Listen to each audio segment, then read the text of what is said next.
Panglima TNI Jenderal TNI Muldoko meminta kelompok bersenjata di Aceh tidak mengganggu prajurit TNI yang bertugas di lapangan. Jika kelompok tersebut mengganggu, TNI akan marah dan bertindak. Pernyataan tersebut diungkapkan Panglima dalam kunjungannya ke Aceh Kamis siang. Siap, lanjutkan tugas. Laporan, selesai. Terima kasih, lanjutkan.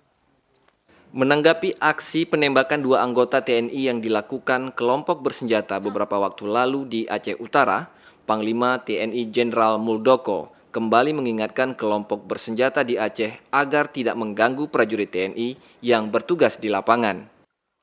Jika para anggota bersenjata melakukan penyerangan, maka TNI akan marah dan tentunya akan melakukan reaksi. Jika situasi tersebut terjadi, akan berdampak tidak baik dan akan merugikan masyarakat Aceh. Hal tersebut diungkapkan Muldoko Kamis siang usai meresmikan Prasasti Pahlawan Teku Umar di Pulau Rondo yang merupakan pulau terdepan yang berada di sebelah utara Pulau Sabang.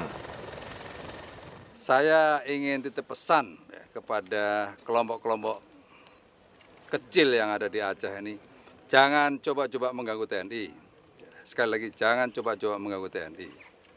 Kami sekarang ini sudah begitu bersahabat dengan siapapun di Aceh itu. Kami tidak pernah melakukan hal-hal yang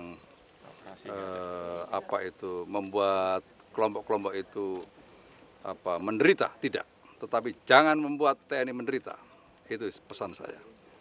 Prajurit-prajurit saya nanti akan marah di lapangan. Menurut Panglima, selama ini TNI tak pernah melakukan hal-hal yang membuat kelompok bersenjata di Aceh tertekan dan menderita. Panglima berharap kelompok bersenjata di Aceh agar sadar dan mengetahui fungsi TNI yang bertugas menjaga keamanan Aceh secara keseluruhan agar masyarakat merasa nyaman dan tentram. Dedi Umar, Kompas TV, Pulau Rondo, Aceh.